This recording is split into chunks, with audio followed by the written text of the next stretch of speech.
নবী মোরে পরশমণি, নবী মোরে সোনার খনি, নবী নামে জপে যে জন সে তো দু জাহানের ধনী। সুবহানাল্লাহ বলেন না ভাই। আরে এত সুন্দর করে আমার নবীর প্রেমে লিখেছেন। আর গাদার দলেরা বড় বড় সাইকেল হাদিস আছে না নাই? নবীর প্রেম বোঝে, নবীর মোহাব্বত বোঝে, অথচ কবি নজরুলের মতো ব্যক্তি আমার নবীর প্রেমে ফানা হয়ে গিয়েছে। সুবহানাল্লাহ। তো তিনি কি লিখছেন? নবী মোরে পরশমণি, নবী মোরে সোনার খনি, নবী নামে জপে যে জন সে তো দু জাহানের ধনী।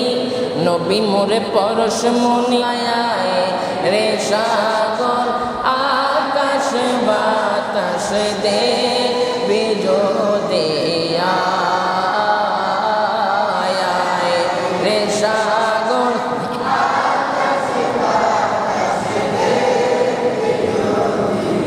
দেখেন কবি নজরুল মাত্র 8 পাস।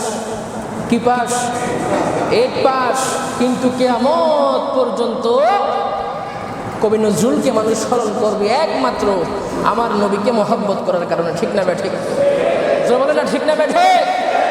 আর পৃথিবীর বুকে অনেক খবিস রয়েছে, যেই খবিসরা বলে তিনি নাকি অনেক বড় মুহাদ্দিস সাহেব, অনেক বড় মুফাসসির সাহেব, অনেক বড় মুফতি সাহেব, কিন্তু মারা যাওয়ার পরে কেউ আর খবর নাই। কারণ কি জানেননি?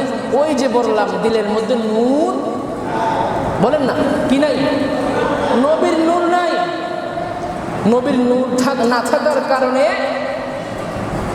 মারা যাওয়ার পরে আপনার আপন সন্তানও খবর নেয় না। আর কবি নজরুল 8 পাস, বেশি পড়ালেখা করার সুযোগ হয় নাই, কিন্তু কিয়ামত পর্যন্ত কবি নজরুলের মানুষ কি করবে?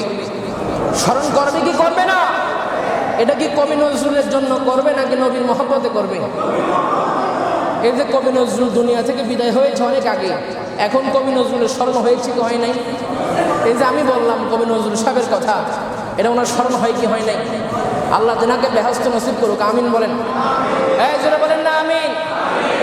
তো যারা নবীর প্রেমে মজেছে, নবীর প্রেমে যারা মজেছে তাদেরকে কুল কায়নাত একেবারে কিয়ামত পর্যন্ত স্মরণ করবে। সুবহানাল্লাহ বলেন। কবি নজরুল সাহেব আরো লিখেছেন, নবী মোরে পরশমণি, নবী মোরে সোনার খনি, নবী নামে জপে যে জন সে তো দু জাহানের ধনী। সুবহানাল্লাহ বলেন না ভাই। আরে এত সুন্দর করে আমার নবীর প্রেমে লিখেছেন। আর গাদার দলেরা বড় বড় সাইকেল হাদিস আছে না নাই? নবীর প্রেম বোঝে, নবীর মোহাব্বত বোঝে, অথচ কবি নজরুলের মতো ব্যক্তি আমার নবীর প্রেমে ফানা হয়ে গিয়েছে। সুবহানাল্লাহ। তো তিনি কি লিখছেন?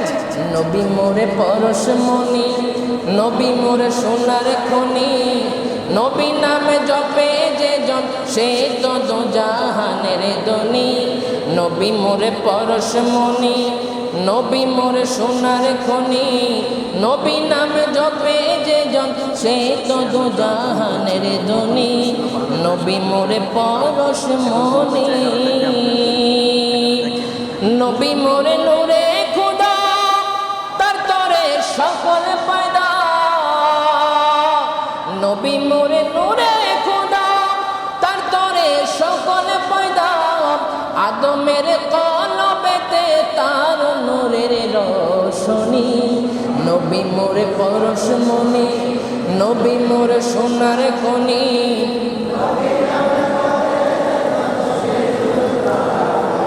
কত সুন্দর কথা। আরো কি বলে দেখেন, ওই নামে সুরে ধরিয়া পাখি যায় গান করিয়া, ওই নামে সুরে ধরিয়া পাখি যায় গান করিয়া, যে নামে আকুল হয়ে ফুল ফুটে সোনার বরণী।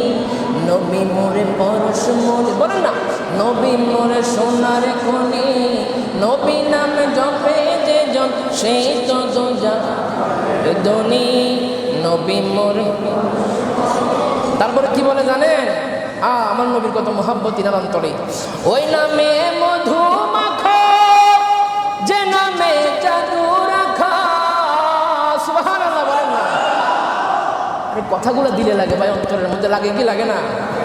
আমার নবীর নাম মহব্বত করে একবার নেন, আপনার কল্প পরিষ্কার হয়ে যাবে। নবীর নাম মহব্বত করে একবার নিয়ে দেখেন, অন্তর থেকে যত জাহিলি আছে সব দূর হয়ে যাবে। কারণ নবীর নামে মধু আছে না নাই? যদি বলেন না আছে না নাই, সেটাই বলছে কি জানেন? বলছে ওই নামে মধু মাখা, ওই নামে জাদু রাখা, ওই নামে মজনু হইল মাওলায় আমার কাদের গনি। নবী মোরে পরশমণি, নবী মোরে সোনার গনি, নবী নাম জপে যে জন সে তো দুজাহানের। এই নবী মোরে পরশমণি। সুবহানাল্লাহ বলে। আমার নবীর নাম নিতে মজা লাগে কি লাগে না? আরে লাগবে না কেন? আমার নবী যেই দিন দুনিয়ার ধরাতে দুনিয়ার বুকে তাশরীফ এনেছেন, মা আমেনা তিনি বলেছেন, তিনি বলছেন যে আমার পেট মোবারক থেকে ওই নূরে মুহাম্মদ মুস্তাফা যখন নাকি দুনিয়ার বুকে তাশরীফ আনবেন, এর আগের রাতে 10,000 নবীগণ আমি আমেনাকে সালাম দিয়ে গিয়েছি।